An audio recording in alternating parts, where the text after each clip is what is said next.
Hello everyone, welcome back to basic study time. तो आपको पता है हमने ये सीरीज़ स्टार्ट की है HPPSC के प्रीवियस ईयर के क्वेश्चन पेपर।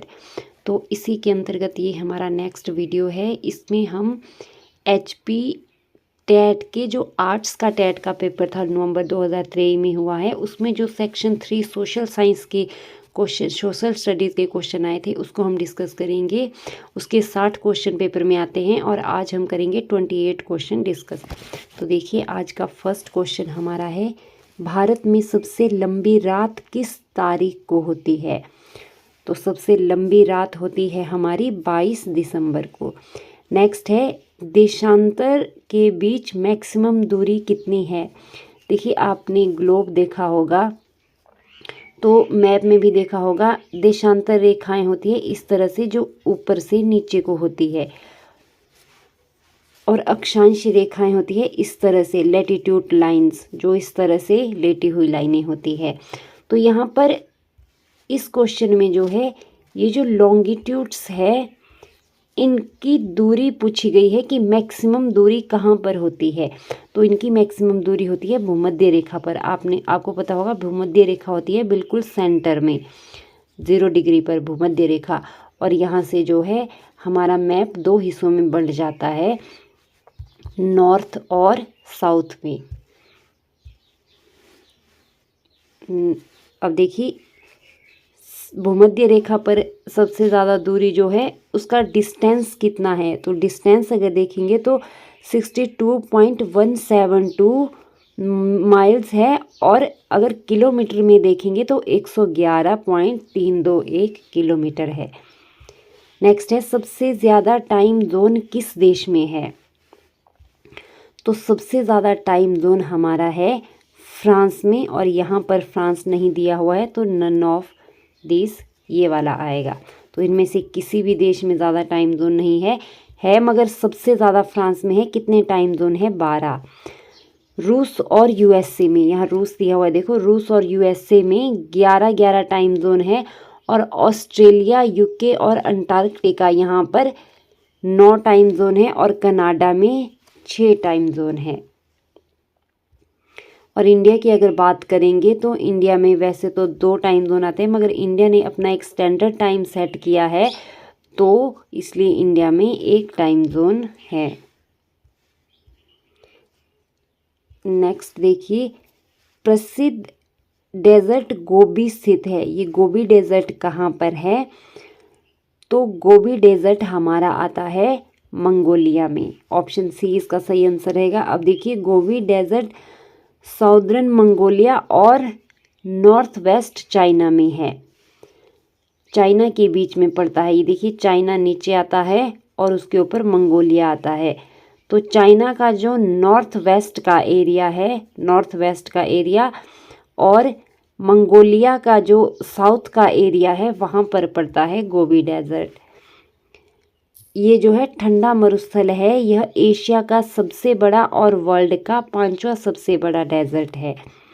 फिर देखिए Antarctica desert, largest desert in the world. ठंडा मरुस्थल अगर देखेंगे तो सबसे ज़्यादा अंटार्कटिका है, और दूसरा कौन सा है? आर्कटिक। दोनों ध्रुवों पर पड़ते हैं यानी पोल्स पर। ये देखिए ये जैसे HP का, ये जैसे हमारा ग्लोब है, ध्रुव यहाँ पर और यहाँ पर होते हैं, इस तरह ये ध्रुवों पर पड़ते हैं। और सहारा मरुस्थल देखिए ये भी एग्जाम में पूछा जाता है, ये कहाँ है? अफ्रीका में। ये लार्जेस्ट हॉट डेजर्ट है, विश्व का सबसे बड़ा गर्म मरुस्थल सहारा मरुस्थल है जो अफ्रीका में पड़ता है। नेक्स्ट है, हवा का वेग सबसे ज़्यादा किसका है? तो हवा का जो सबसे ज़्यादा वेग है वो बवंडर में होता है, टोर्नाडो में। तो टोर्नाडो क्या होते हैं? एक ऐसी गोल गोल करके हवा आती है और अपने साथ बहुत चीज़ों को उड़ा के ले जाती है, तो ये टोर्नाडो होते हैं। ज़मीन को छूने वाला हवा का एक हिंसक रूप से घूमने वाला स्तंभ, एक स्तंभ होता है ऐसे जैसे यहाँ पर ज़मीन में घूमेगा, जो आमतौर पर तूफान के आधार से जुड़ा होता है। आमतौर पर किससे जुड़ा होता है? तूफान के आधार से जुड़ा होता है। फिर 60 क्वेश्चन देखिए, इसमें क्या है, प्रशांत महासागर में कौन सी खाई है, ट्रेंच। तो प्रशांत महासागर में हमारे मारियाना ट्रेंच है। मारियाना ट्रेंच जो है पृथ्वी का सबसे गहरा स्थान है और इसकी गहराई कितनी है, 10,984 मीटर। फिट में अगर देखेंगे तो ये 36,037 फीट है, जिसे चैलेंजर द्वीप के रूप में जाना जाता है। यह पश्चिमी प्रशांत महासागर में स्थित है। नेक्स्ट देखिए, सबसे गहरी झील कौन सी है। तो सबसे गहरी झील हमारी है बैकाल लेक। कौन सी है, बैकाल लेक। अब बैकाल लेक के बारे में देखिए, ये 1620 मीटर गहरी है और कहाँ पर है, ये रूस में है। 1620 को अगर हम कहीं पेपर में गहराई मीटर में भी पूछी जाती है और कभी फिट में भी पूछी जाती है, तो 5315 फीट है। तो ये oldest fresh water lake on the earth, सबसे पुरानी है फ्रेश वाटर की। सुपीरियर लेक के बारे में अगर देखेंगे तो ये भी फ्रेश वाटर की सबसे बड़ी झील है। ये नॉर्थ अमेरिका में है। ओल्डेस्ट आएगा तो बैकाल लेक आएगा और सबसे बड़ी आएगा तो सुपीरियर लेक आएगा। कौन सी झील, मीठे जल की झीलें हैं दोनों। फिर कैस्पियन सागर देखिए, विश्व में खारे पानी की सबसे बड़ी झील, ये कौन सा है, खारा पानी, कैस्पियन सागर में। तो ये झील कहाँ पड़ती है, रूस, कजाकिस्तान, तुर्कमेनिस्तान, अजरबैजान और ईरान, इन चारों देशों की बाउंड्री के पास ये झील पड़ती है। नेक्स्ट क्वेश्चन देखिए, पेरू किस महाद्वीप में है, कॉन्टिनेंट में। तो पेरू हमारा आता है साउथ अमेरिका में। ये आप मैप में भी देख लेना। नील नदी का उद्गम कौन सी झील से होता है। तो नील नदी का उद्गम हमारा होता है विक्टोरिया झील से। कहाँ से, विक्टोरिया झील से।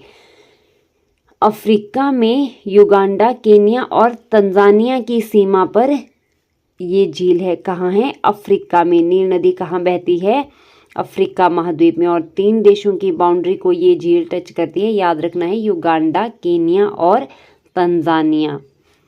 नेक्स्ट क्वेश्चन देखिए, बांग्लादेश में ब्रह्मपुत्र को क्या कहा जाता है। तो बांग्लादेश में ब्रह्मपुत्र को जमुना कहा जाता है, जमुना नदी। ब्रह्मपुत्र का उद्गम कहाँ पर होता है, ये मानसरोवर झील के पास जो है कैलाश श्रेणी के चेमायुंगडुंग ग्लेशियर। कौन सा है, कैलाश श्रेणी का चेमायुंगडुंग ग्लेशियर से सियांग या दिहांग, यहाँ ऑप्शन में दिया भी हुआ है, देखो इससे कंफ्यूज नहीं होना है। सियांग या दिहांग के नाम से इसका उद्गम होता है और उसके बाद तिब्बत में सांगपो, तिब्बत में ब्रह्मपुत्र नदी को किस नाम से जाना जाता है, सांगपो से। चीन में यारलुंग जांगमो, बांग्लादेश में जमुना और भारत में हम क्या कहते हैं, ब्रह्मपुत्र। अरुणाचल प्रदेश के सदिया शहर के पश्चिम में जो है ब्रह्मपुत्र नदी भारत में प्रवेश करती है। नेक्स्ट देखिए 65 क्वेश्चन, हड़प्पा सभ्यता के किस स्थल पर घोड़े के अवशेष मिले हैं। तो ये मिले हैं सुरकोतड़ा में। कहाँ मिले हैं, सुरकोतड़ा में। और सुरकोतड़ा कहाँ पर है, गुजरात में। नेक्स्ट देखिए, प्राचीन भारत में जैन धर्म का प्रचार किसके काल में हुआ था। तो जैन धर्म का प्रचार जो है चंद्रगुप्त मौर्य के काल में हुआ था। अब देखिए, मौर्य साम्राज्य के संस्थापक कौन थे, यही चंद्रगुप्त मौर्य। और 345 ईसा पूर्व में इनका जन्म हुआ था और राजगद्दी पर चंद्रगुप्त मौर्य कब बैठा था, 322 ईसा पूर्व में। और चंद्रगुप्त जो है जैन धर्म का अनुयायी था और जैन गुरु भद्रबाहु से जैन धर्म की दीक्षा ली थी। देखिए चंद्रगुप्त, अगर इनका ये देखेंगे कि कौन कौन से शासक हुए हैं। तो सबसे पहले चंद्रगुप्त मौर्य, उसके बाद बिंदुसार, उसके बाद अशोक, उसके बाद बीच में और भी शासक हुए हैं जिनका उतना वर्णन नहीं है। और बृहद्रथ जो है अंतिम शासक रहा है मौर्य साम्राज्य का। मगध में जो मौर्य साम्राज्य हुआ है बृहद्रथ, ये क्वेश्चन पेपर में बहुत बार पूछा जाता है। बृहद्रथ अंतिम शासक है और इसमें कहीं पर 9 और कहीं पर कुल 10 शासकों की बात की जाती है। तो बृहद्रथ, इसके बाद जो है मगध पर शुंग वंश की नींव रखी थी और ये किसने रखी थी? पुष्यमित्र शुंग ने। तो अब देखिए बिंदुसार किस धर्म को मानने वाला था? आजीवक संप्रदाय का अनुयायी था बिंदुसार। चंद्रगुप्त मौर्य जैन धर्म को मानने वाला था और अशोक बौद्ध धर्म को मानने वाला था। तो इस तरह से ये भी याद रखना है, अशोक का भी बहुत बार पूछा जाता है। चतुर्थ बौद्ध महासभा का आयोजन कहाँ किया गया था? Buddhist council, fourth Buddhist council हमारी हुई थी कश्मीर में। कहीं कश्मीर आता है और कभी कुंडलवन भी आ जाता है, तो कुंडलवन जो है कश्मीर में ही है। तो देखिए चारों महासभाओं को अगर देखेंगे तो प्रथम महासभा हमारी हुई थी राजगिरी में, दूसरी हुई थी वैशाली में, तीसरी हुई थी पाटलिपुत्र में और चौथी हुई थी कुंडलवन या कश्मीर में। प्रथम महासभा कब हुई थी? ये हुई थी 483 ईसा पूर्व में। कब हुई थी? 483 ईसा पूर्व में। और दूसरी महासभा 383 ईसा पूर्व में और तीसरी महासभा 250 ईसा पूर्व में और जो चौथी महासभा हुई थी वो ईस्वी में हुई थी। और कब हुई थी? 98 ईस्वी में। और पहली जो महासभा थी इसके अध्यक्ष कौन थे? महाकश्यप। महाकश्यप इसके अध्यक्ष थे। और दूसरी महासभा के अध्यक्ष कौन थे? सबाकामी। और तीसरी के मोगलीपुत्तिस और चौथी के वसुमित्र या फिर अश्वघोष भी कहीं पर नाम आता है। तो किसके कार्यकाल में ये हुई थी? पहली अगर देखेंगे तो पहली अजातशत्रु के कार्यकाल में, ये इस तरह से देखना है। दूसरी वैशाली में जो हुई थी कालाशोक के कार्यकाल में, तीसरी अशोक के टाइम में और चौथी कब हुई थी? कनिष्क के टाइम में। नेक्स्ट देखिए दीन-ए-इलाही किसने शुरू किया? तो ये अकबर ने शुरू किया था। दीन-ए-इलाही धर्म अकबर ने शुरू किया। इस धर्म को स्वीकार करने वाला प्रथम और अंतिम हिंदू शासक बीरबल था। बीरबल का असली नाम महेश दास था। नेक्स्ट देखिए गदर पार्टी के संस्थापक थे। कौन थे गदर पार्टी के संस्थापक? इसका सही आंसर होगा लाला हरदयाल।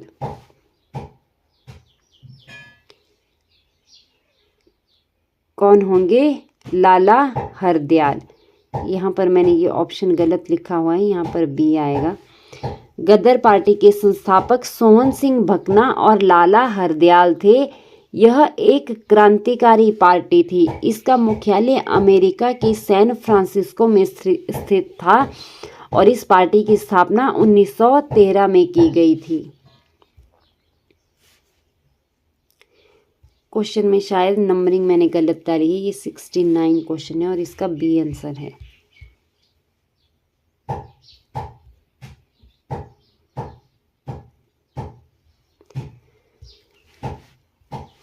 नेक्स्ट है 69 नंबर क्वेश्चन। मुर्रा ब्रीड, मुर्रा नस्ल जो है किस जानवर से संबंधित है? तो ये बफेलो यानी कि भैंस से संबंधित है। फिर है एक सेकंड, नेक्स्ट क्वेश्चन हमारा है भोपाल गैस त्रासदी में कौन सी गैस का रिसाव हुआ था?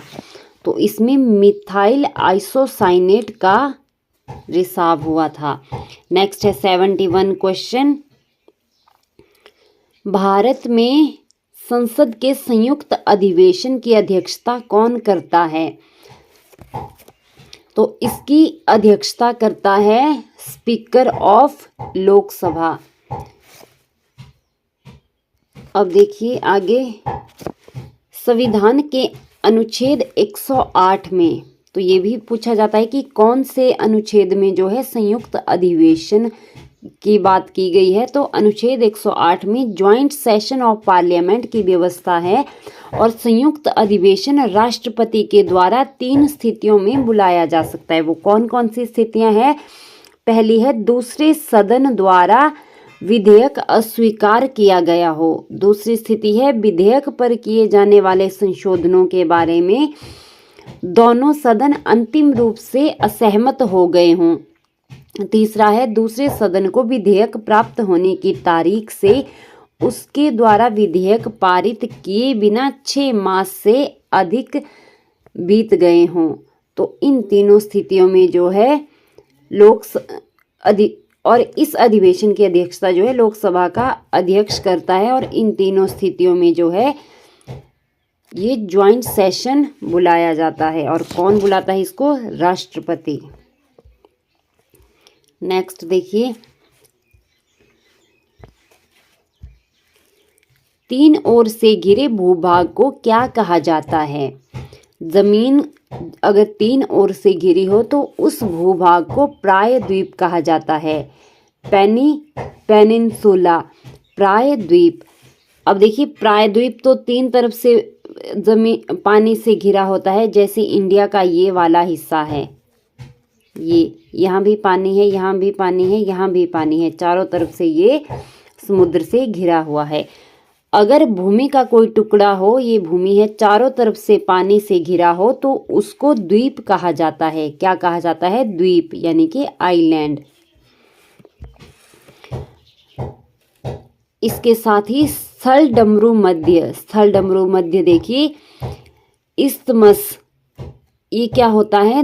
दोनों ओर से पानी से घिरी जमीन की तंग पट्टी जो 2 बड़े भूखंडों को जोड़ती है। जैसे यहाँ मान लीजिए एक ज़मीन यहाँ पर है, एक यहाँ पर है, और यहाँ से एक ज़मीन का ही हिस्सा है, ज़मीन है, ये भी ज़मीन है, ये भी, ये दोनों ओर से पानी से घिरी है, तो इसको स्थल डमरू मध्य, इस्थमस कहा जाता है। और ये भी बहुत सारे जल डमरू मध्य आते हैं और ये पेपर में भी पूछे जाते हैं।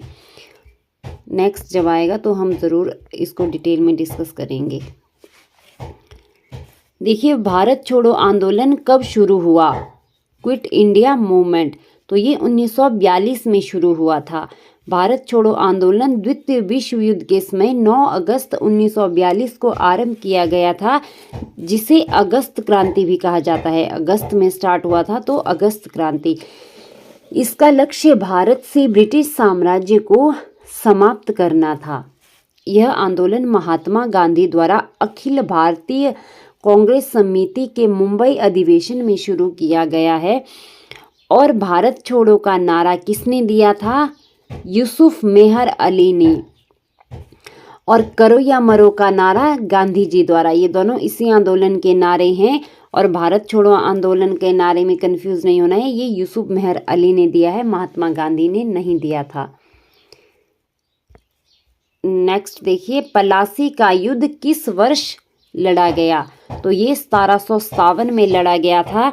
1757 का प्लासी। और ये प्लासी कहाँ है? भारत के पश्चिम बंगाल के नादिया जिले में भागीरथी नदी के तट पर स्थित एक गांव है जिसका नाम है पलासी। और यहीं पर ये प्लासी का युद्ध हुआ था। ये युद्ध जो है भारतीय इतिहास के प्रतीकात्मक युद्ध के रूप में माना जाता है, किंतु इस अल्पकालिक युद्ध में क्या हुआ था? भारत में ब्रिटिश साम्राज्य की नींव रखी थी। प्लासी का युद्ध 23 जून 1957 को बंगाल के नवाब सिराजुद्दौला, पश्चिम बंगाल में जो है बंगाल के नवाब थे कौन? सिराजुद्दौला, उनकी सेना और रॉबर्ट क्लाइव के नेतृत्व में जो ईस्ट इंडिया कंपनी थी, इन दोनों की सेना के बीच लड़ा गया था। और बंगाल का नवाब इसमें सिराजुद्दौला पराजित हुआ था और अंग्रेज जीते थे। इसी तरह जो है अंग्रेजों ने भारत पर शासन करना स्टार्ट कर दिया था। नेक्स्ट देखिए, भारत का अंतिम गवर्नर जनरल कौन था? तो अंतिम गवर्नर जनरल हमारा था लॉर्ड माउंटबेटन। लॉर्ड माउंटबेटन को जो है 24 मार्च 1947 को भारत का गवर्नर जनरल बनाया गया। 3 जून 1947 को माउंटबेटन योजना घोषित की गई। इसमें भारत का विभाजन शामिल था। माउंटबेटन योजना में क्या था? भारत का विभाजन शामिल था। और 4 जुलाई 1947 को ब्रिटिश संसद में जो है एटली, क्लीमेंट एटली, जो उस समय ब्रिटेन के प्रधानमंत्री थे, उनके द्वारा भारतीय स्वतंत्रता विधेयक प्रस्तुत किया गया, जिसे 18 जुलाई को स्वीकृति मिली थी और भारत पाकिस्तान 2 स्वतंत्र राष्ट्र की घोषणा की गई थी। नेक्स्ट देखिए, आर्य समाज के संस्थापक। आर्य समाज के संस्थापक कौन थे? स्वामी दयानंद सरस्वती। आर्य समाज एक हिंदू सुधार आंदोलन है और इसकी स्थापना स्वामी दयानंद सरस्वती ने 10 अप्रैल 1875 को बॉम्बे, भारत में की थी। आर्य समाज के अनुयायियों ने मूर्ति पूजा को अस्वीकार किया और माना कि ईश्वर इससे कहीं ऊंचा है, मूर्ति पूजा से। इनके अनुसार वेद ज्ञान का अंतिम स्रोत है। वेदों पर इन्होंने फोकस किया है और प्रत्येक हिंदू को इन्हें पढ़ना चाहिए, वेदों को, और सुनना भी चाहिए। और इन्होंने नारा क्या दिया? बैक टू वेदास, कि वेदास की तरफ वापिस आ जाओ। क्योंकि उस समय जो है भारतीय पश्चिमी देशों की ओर ज़्यादा आकर्षित हो रहे थे, इसीलिए इनका ध्यान इस तरफ गया कि भारतीय अपने वेदों की तरफ वापिस आ जाएं। राजा राममोहन राय, फाउंडर ऑफ ब्रह्म समाज। नेक्स्ट है विटिकल्चर मीन्स। विटिकल्चर क्या है? ये अंगूरों की खेती को विटिकल्चर कहा जाता है। नवीकरणीय संसाधन है, रीन्यूएबल रिसोर्सेज। रीन्यूएबल रिसोर्सेज सौर ऊर्जा, पवन ऊर्जा और जल विद्युत, हाइड्रो इलेक्ट्रॉनिक पावर, ये सभी जो है नवीकरणीय संसाधन हैं। अब देखिए रीन्यूएबल रिसोर्सेज क्या होते हैं? ये ऐसे संसाधन हैं जिनका प्रयोग बार बार एनर्जी बनाने के लिए किया जाता है और इनका बार बार प्रयोग करने से, यूज़ करने से इनके नष्ट होने का खतरा नहीं होता है। जैसे सूरज से आप सोलर एनर्जी बनाएंगे तो उससे सूरज की ऊर्जा कम नहीं होगी, ना ही सूरज की गर्मी ख़त्म होगी। तो इसीलिए ये नेचुरल रिसोर्सेज होते हैं और इनके ख़त्म होने की कोई संभावना नहीं है। जैसे हवा ख़त्म नहीं हो सकती है, सूरज ख़त्म नहीं हो सकता, पानी भी बहुत ज़्यादा है, इसीलिए पीने योग्य नहीं। नेक्स्ट देखिए, वे कौन से 3 कारक हैं जिनसे जनसंख्या में परिवर्तन होता है? तो जनसंख्या में परिवर्तन जन्म, मृत्यु और प्रवास की वजह से होता है। प्रवास क्या होता है? माइग्रेशन। माइग्रेशन की वजह से ऐसा परिवर्तन नहीं होता है कि जनसंख्या बढ़ती है या घटती है। ऑल ओवर पॉपुलेशन, वर्ल्ड की पॉपुलेशन में कोई चेंज नहीं आ सकता है। एक स्थान से दूसरे स्थान तक माइग्रेट होके जो है एक जगह की पॉपुलेशन से में या दूसरी जगह की पॉपुलेशन में अंतर आ सकता है, मगर वर्ल्ड पॉपुलेशन अगर देखेंगे तो उसको जो है प्रवास इफेक्ट नहीं करता है, जन्म मृत्यु इफेक्ट करती है। और ये तीनों जनसंख्या में, इन तीनों से जनसंख्या में परिवर्तन होता है। आगे देखिए माइग्रेशन। माइग्रेशन क्या होता है? समाज में लोगों का प्रवाह या संचलन एक स्थान से दूसरे स्थान पर जब लोग जाते हैं। और ये माइग्रेशन 2 प्रकार का होता है, इमिग्रेशन और एमिग्रेशन और इमिग्रेशन। एमिग्रेशन उत्प्रवासन इसको कहा जाता है और इमिग्रेशन को आप्रवासन कहा जाता है। एमिग्रेशन क्या होता है? जब आप एक देश को, अपने देश को छोड़ रहे हैं, आप छोड़ रहे हैं, दूसरे देश में जा रहे हैं। जैसे आपने भारत छोड़ा, आप यहाँ से एमिग्रेट कर गए। इमिग्रेशन क्या होता है? किसी देश में आप प्रवेश कर गए, जैसे यूएसए में पहुँच गए भारत छोड़ करके, तो ये हो गया यूएसए के लिए आपने एमिग्रेशन, यूएसए के लिए आप एमिग्रेंट हो गए और भारत के लिए आप इमिग्रेट हो गए। तो इसी तरह से आगे देखिए इमिग्रेशन और इमिग्रेशन और emigration simply change the number of people in a given place and do not change the earth overall population. Next देखिए, भारत में गेहूं उगाई जाती है। व्हीट कब उगाई जाती है? तो गेहूं हमारे उगाए जाते हैं विंटर्स में।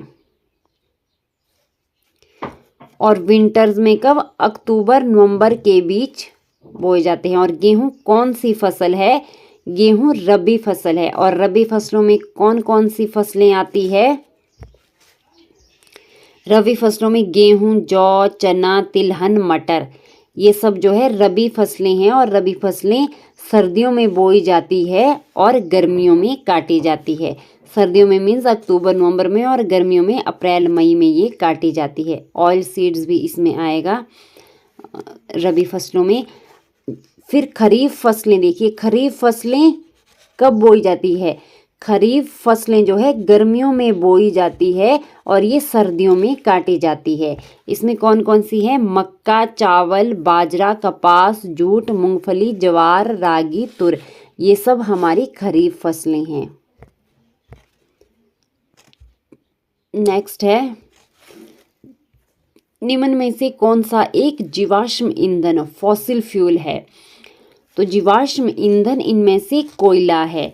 देखिए कोयला कैसे है? जीवाश्म ईंधन क्या होता है? ऐसे ईंधन जिनकी उत्पत्ति करोड़ों वर्ष पूर्व जीव जंतु एवं वनस्पतियों के उच्च दाब और ताप में पृथ्वी के अंदर दबने से हुई है, उन्हें जीवाश्म ईंधन कहते हैं।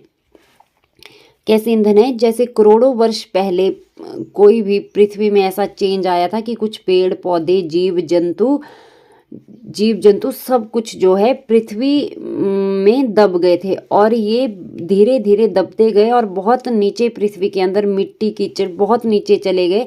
और काफ़ी वर्षों तक नीचे रहने के कारण जो है इनमें ना ऑक्सीजन पहुंची, ना हवा, ना कुछ। इस वजह से ये बहुत नीचे रहे, और बहुत नीचे रहने के कारण जो है ये इनमें जो परिवर्तन आया उन्हें जीवाश्म ईंधन, ये जीव चीज़ें जैसे पेड़ पौधों में भी जान होती है, मनुष्य, जानवर, ऐसी चीज़ें जब बहुत साल दबने के बाद इनका जीवाश्म ईंधन में चेंज हो जाता है। और ये अनवीकरणीय परंपरागत ऊर्जा के स्रोत हैं। कौन कौन से आते हैं इसमें? जीवाश्म ईंधन में कोयला, पेट्रोलियम और प्राकृतिक गैस। ये ज़मीन के नीचे से खुदाई करके ही ये चीज़ें निकलती है, और इनके भंडार जो है असीमित होते हैं। अगर इनका कंटिन्यू इनको निकालते रहेंगे तो एक दिन ये ख़त्म हो सकते हैं। इसी तरह से नवीकरणीय ऊर्जा स्रोतों का ज़्यादा प्रयोग करने की बात की जाती है।